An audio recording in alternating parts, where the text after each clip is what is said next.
Hello, beautiful beings. Happy 11/11. I would like to talk a little about the misinterpretation we may have sometimes around darkness and pain. So, darkness and pain, even if we know mentally that it's not necessarily a bad thing, physically and quite literally, we may experience a lot of suffering when facing darkness and pain. Take a moment for that. We may experience a lot of suffering when we face pain and darkness because of the misinterpretation of the pure expression of it. So, if we misunderstand what the purest form and function of darkness or pain is, we may be experiencing unnecessary suffering. And this isn't our fault, it's not your fault. It's because of the programming we were brought up in, the way we were programmed to be production machines, to be good students, to be children that don't burden the parents. And so there's been like a clog in the pure expression of when pain pulses through us or when we experience darkness. There may be programs that are unconsciously running us that say, this is bad, this darkness is bad, this pain is bad, this is a problem, we need to fix this. And the thing is that when we go for fixing it without facing it as a pure expression of love as well, it creates suffering. It creates a prolonged sense of, oh my God, this has been like this forever. This is going to be like this forever. A sense of hopelessness, like nothing I do is going to ever change this. And it can feel really suffocating to be in the judgment of darkness and pain. So, you know what that feels like when there's overwhelming pain or overwhelming perspective of darkness in your life. That judgment of that experience might literally shrink down space. You might feel like suffocated and also like lengthen time, like, oh my God, this is forever. So there's certain voices that come along with judging pain and darkness that actually take over our experience of it and create this filter where we can't actually see and experience pain and darkness as a pure expression and pulsation or contraction of us birthing into life, for us bringing our soul even more into our bodies, for us clearing out what no longer supports our authentic expression in the world. And so I'd like to describe what the pure experience of darkness can be and of pain. So it's funny, I feel so light when I talk about these things because I know how challenging it is to actually be in it. And then again and again, when I see in clarity, I, I get so lit to be able to share what I remember because, like, truth is about remembering, not learning. It's inside us. So allow yourself to enjoy the relief that may come up from this heavy talk around darkness or pain. So, darkness in its purest expression, I really love describing darkness as the inside of a VCR or DVD player. So, I know we don't use VCRs and DVD players anymore. I'm assuming that most of you know what that is or could still remember. It's like a empty space. There's nothing playing. It's a void of possibility where you can slide anything into it and play with it and watch it and observe. And So feel the lightness in that, right? Like inside of a VCR and inside of a DVD player, it's dark, it's empty, there's nothing there. It's functionless if you don't place anything inside it. And so I deeply feel and have always felt ever since I was a child that darkness actually is an expression of truth for us to see more clearly, for us to sift out what is static. And so there's a pulse to darkness. It's like there's a rhythm to our lives, just like our heart beats. It's like contraction, expansion. And that's what pulses blood through our body and what gives life. It's both the contraction and the expansion. And so darkness is part of the pulse of the contraction because it's kind of like a squeezing of erasing, arresting. We may experience it as depression, a need for deep rest. We may experience it as confusion. We may experience it as heartbreak or disappointment that is so big that it leaves us no other choice other than to embrace it.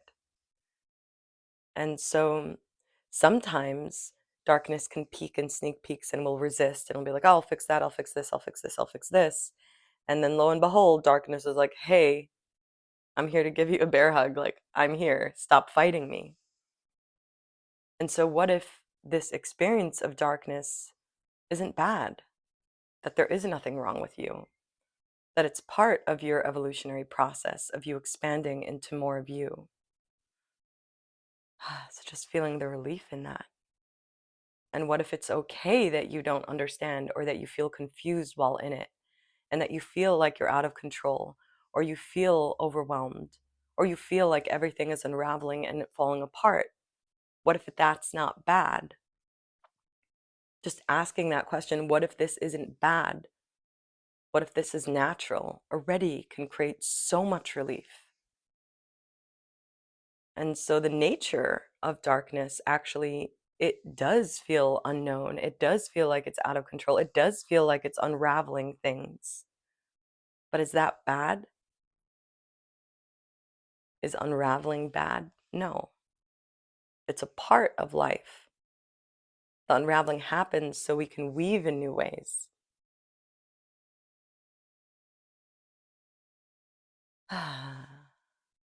And a lot of the time, what comes along hand in hand with darkness is pain. And now, pain, we have so many judgments around pain. I must be sick. I must be ill. There may a problem. Pain is perceived as a problem, like an interrupter. Like, oh, everything was fine until this pain came along. And each of us have different relationships to pain. With some beings, it manifests through physical things more. With some, it's more mental. There is such a thing as mental pain. That's my number one. There's emotional pain. And our response that we've been programmed to respond is problem, go fix it. Go fix it. Go keep functioning. And that again creates unnecessary suffering because it stagnates this pain from pulsing new life into us. So imagine, funny metaphor, if we have a heart that's pulsing and we only want it to expand, it would burst.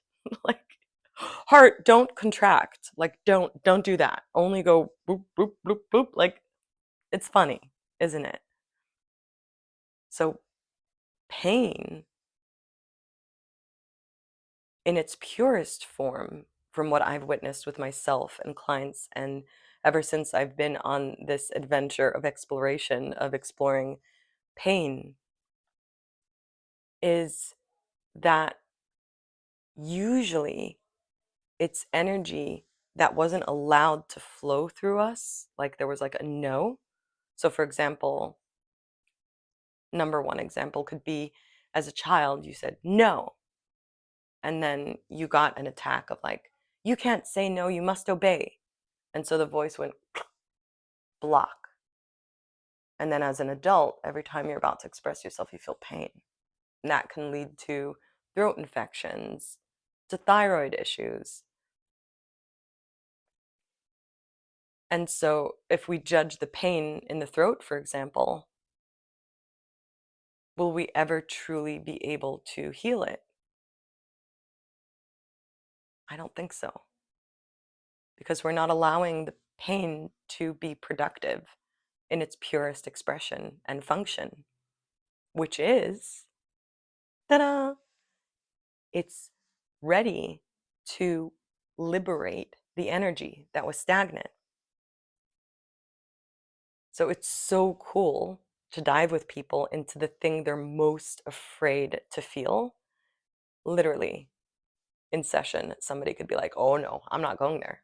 Mm-mm. Oh, it's amplifying, it's getting worse. And literally, as we massage into feeling the pain as a pure energy, it starts moving and dancing and actually healing the body.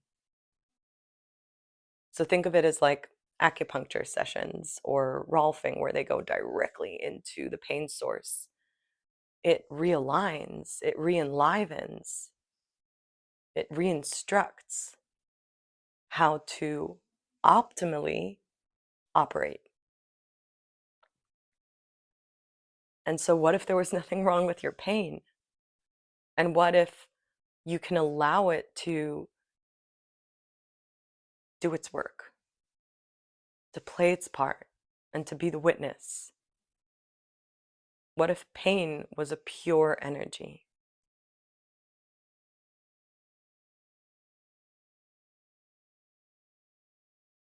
The simplest thing we can do with this is to get curious about it as an energy. So even this morning, I was feeling overwhelming pain in my throat and heart.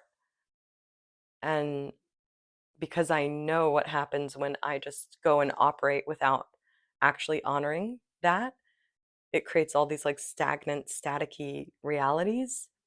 And so I practiced patience with it and tuned into the energetics of it.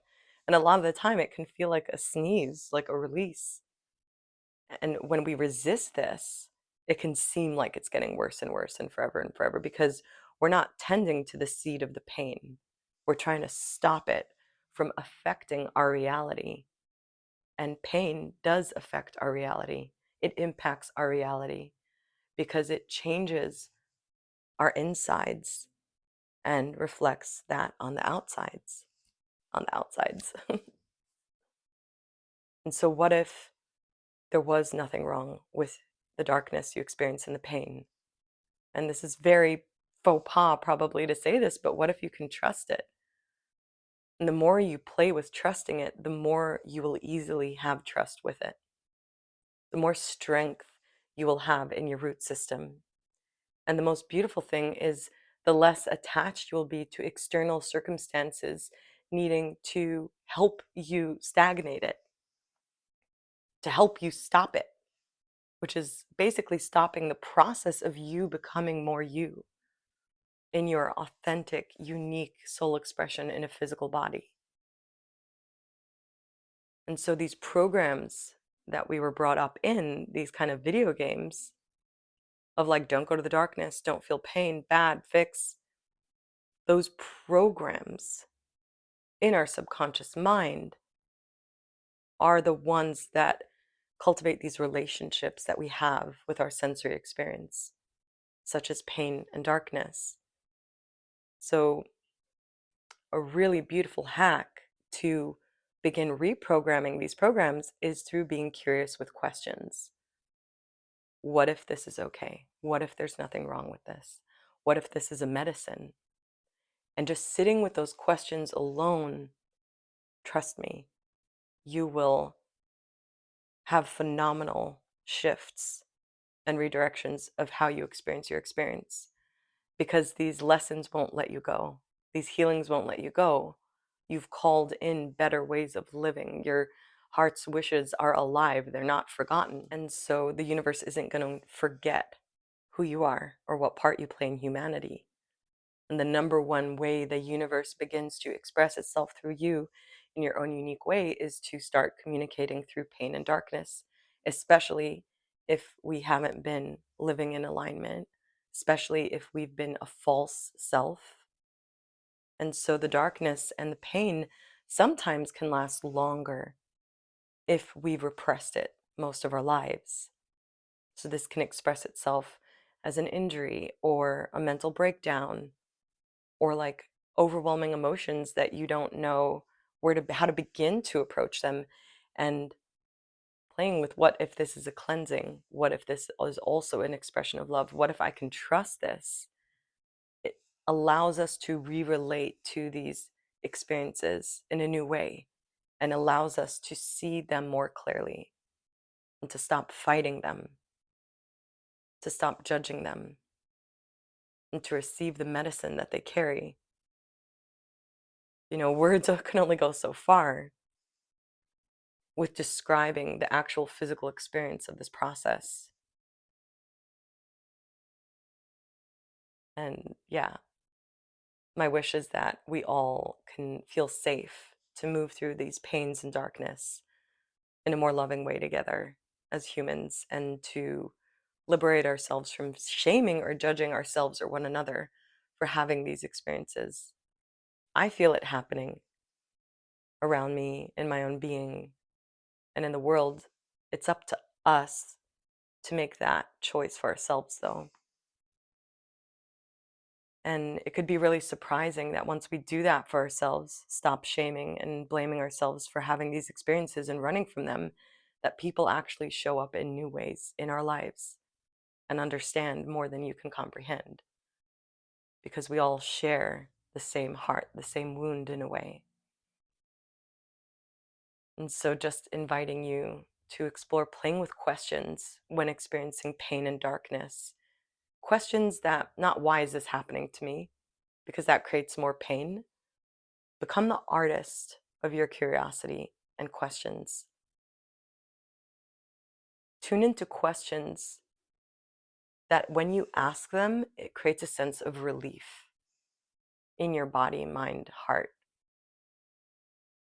The answers don't usually come in words, it comes through a sensory experience. So if I were to say, what if this pain is a medicine? It's like literally inviting in the experience of the pain being a medicine.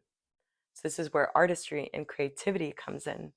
Art isn't only for a painting, art is the art of our being and the art of our lives. And so, yeah, just blessing you that you feel relief, because relief and more relief and more relief, that creates a lot of space for you to embrace the being that you are, that only you are. Okay. Well, thank you for meeting me here. I would love to know if this resonated with you, to know that you're there and to see how it landed, to see what's coming up for you. So please do comment, like, and subscribe to continue resonating and harmonizing in these ways, to creating a more relieving way of being human together. And also, if you are curious about receiving support along your journey, I offer one-time sessions, and my favorite is 3-month long journeys where I offer integration support, kind of via like a walkie-talkie chat in between sessions to help integrate the session into your daily life. And there is also a Theta Practitioner training coming up, which is a 3-day immersion of you becoming a Theta practitioner, which is all about Theta brainwave state and reprogramming the subconscious mind, going into the darkness, into the void, into life review, and rewriting programs through basically words and contracts with yourself and for others. So that will be coming up next month. And I do this in small groups to really give attention to each person, because it's a process that is very transformative. So I like being able to connect with each individual in the group. And also, there is a free live monthly meeting in Play Portal membership where we play with different concepts and support each other in a Telegram chat while we integrate the group epiphanies together. through the art of play. And so there are many other things coming up. If you would like to connect, there's also a 30-minute free curiosity call that you can schedule via my Linktree. So blessing you with feeling like you're safe to be you.